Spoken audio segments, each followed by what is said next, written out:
Vimos cómo se formaba un coágulo con todos los mecanismos del endotelio, plaquetas y factores. Luego de la formación de este coágulo hay que eliminarlo, hay que volver a tener un vaso normal y para esto uno de los sistemas que participa es el sistema fibrinolítico. Bueno, la lisis del coágulo y la reparación del vaso, que es finalmente lo que uno busca, ocurren inmediatamente de la formación del trombo. Existen varios activadores del plasminógeno, como vemos en la diapositiva, pero también existen, como siempre, mecanismos inhibidores que controlan esa activación. Lo que se busca con el sistema fibrinolítico es activar el pasaje de plasminógeno a plasmina, porque la plasmina es la vedette de la fibrinolisis y la que va a cumplir todas las funciones para la degradación de ese trombo. Activadores del plasminógeno, enseguida el que se va a liberar es el activador de plasminógeno tisular, que es el que libera el endotelio, es un activador fisiológico, y va a actuar más que nada en el mismo coágulo de fibrina que se formó. Entonces, la plasmina, que ahí de plasminógeno pasa a plasmina, va a degradar fácilmente esos monómeros, esos fragmentos pequeños, para que luego sean fagocitados y eliminados.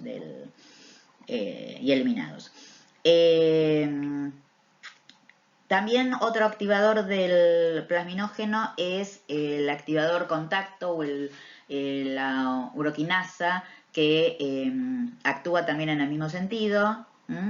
Y los inhibidores de los más importantes, tenemos los inhibidores de los activadores del plasminógeno, ¿sí? O sea, tenemos activadores, ahora tenemos inhibidores de los activadores del plasminógeno o del pasaje de plasminógeno a plasmina, que serían van a mencionar mucho en las clases de trombofilia, los PAI. También tenemos el inhibidor del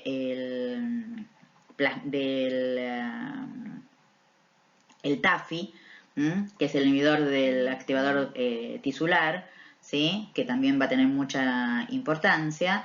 Y todo lo que buscamos es que se forme más plasmina, que va a ser la que se encargue de la degradación del coágulo. Para tener un poco más claro lo que en qué momento estamos en el momento en que ya se produjo la hemostasia primaria a través de la unión de las plaquetas por adhesión, agregación, a la lesión del endotelio, que el endotelio expuso el subendotelio, ya se activó el sistema de coagulación, ya se activó el pasaje de tiempo de protrombina a trombina en grandes cantidades. Obviamente estamos al final en la vía común, por lo tanto esa trombina, una de las funciones, recuerden que tiene varias, es actuar sobre el fibrinógeno, pasar a monómeros de fibrina que van a formar una red de fibrina soluble que se vuelve insoluble por la acción del 13 al 13 activado. Y así como teníamos realmente una gran cantidad de factores y de inhibidores y activadores en la coagulación, también pasa lo mismo en la fibrinolisis. Lo que nosotros vemos ahí es que el fibrinógeno está pasando a fibrina. ¿Por qué pasa esto? ¿Qué ayuda? ¿Dónde va a actuar la plasmina?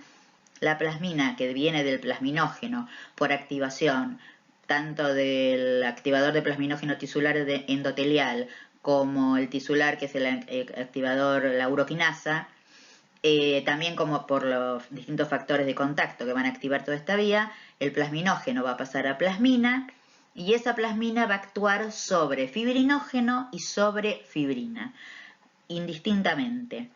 Por lo cual, al actuar sobre fibrinógeno y sobre fibrina, lo que va a formar son productos de degradación del fibrinógeno, todo escrito con letras grandes, y producto de degradación de la fibrina, todo escrito con letras pequeñas. Y también, al actuar sobre fibrina, va a liberar, por una serie de mecanismos, los que se conocen como dímeros D. Esa sería la parte de activación. La parte de inhibidores de los activadores son el TAFI, el que actúa ahí en la zona de la fibrina para inhibiendo esa parte, el PAI que actúa directamente sobre el activador tisular de plasminógeno, y la alfa-2-antiplasmina que se une a la plasmina.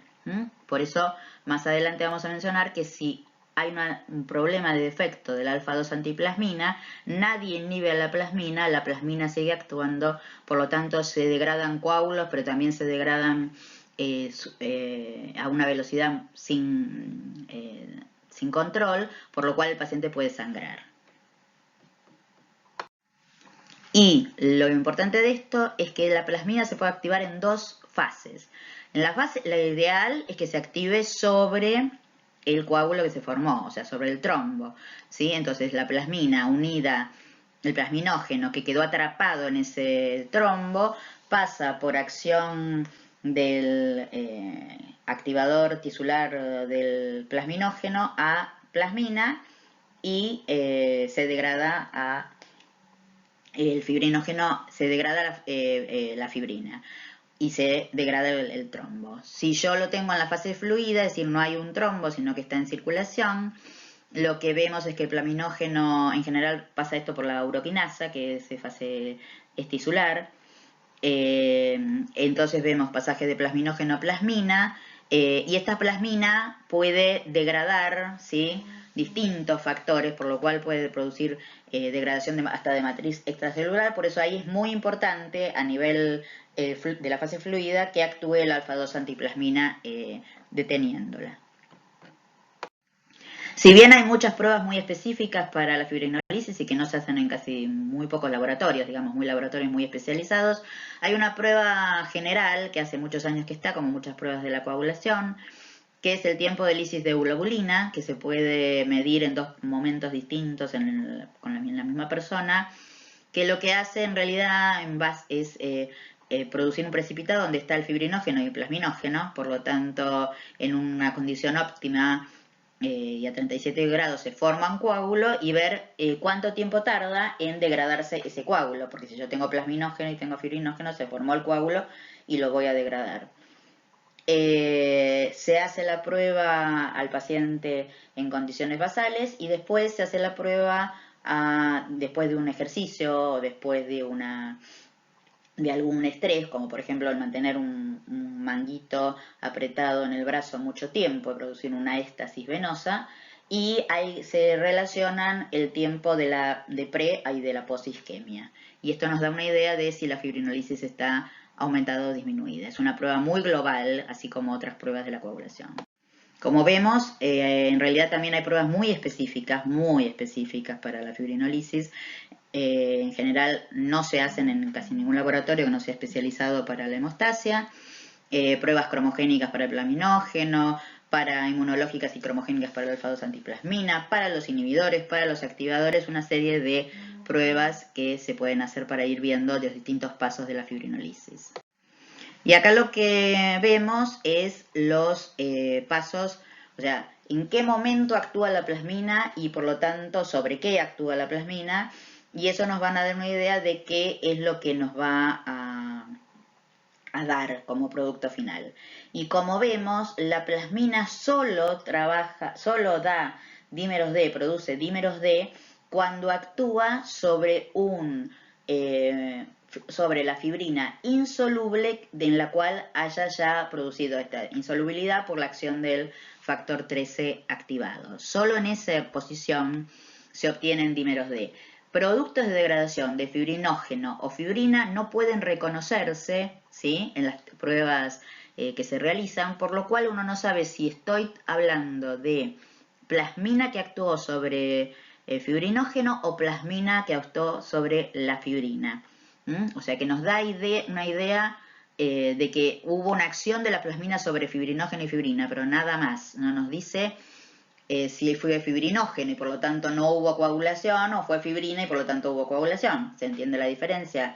Y en cambio, los dímeros D tuvieron que haber actuado sobre fibrina insoluble, con la cual actuó el factor 13, por lo cual hubo coagulación y llegó hasta el final del proceso de coagulación. Por eso la plasmina puede actuar y por eso conseguimos los dímeros D. Y por eso los dímeros D son muy importantes para la detección de un proceso de coagulación. Las dos pruebas más comunes para la detección de productos de degradación de fibrinógeno y fibrina, vuelvo a repetir, se ven juntos, no sabemos qué estamos viendo, cuál de los dos, son la prueba de la aglutinación del estafilococo y la prueba de la aglutinación sobre partículas de látex. O sea, pruebas totalmente cualitativas. Le damos tanta importancia a los dímeros D porque es una herramienta muy útil que puede aportar el laboratorio para mostrar que hubo coagulación y por lo tanto por eso se activó la fibrinolisis. O sea, la fibrinolisis como paso siguiente a una coagulación. Es muy útil para, en realidad, como un por su valor predictivo negativo. Es decir, siempre hay, en todo el organismo, siempre hay lugares donde se está produciendo una coagulación, se está formando un coágulo y se está produciendo una fibrinolisis. Por lo tanto, hay un valor, no es cero el valor normal de dímeros, sino un valor de corte que cada laboratorio deberá establecer también según las unidades en que lo midan.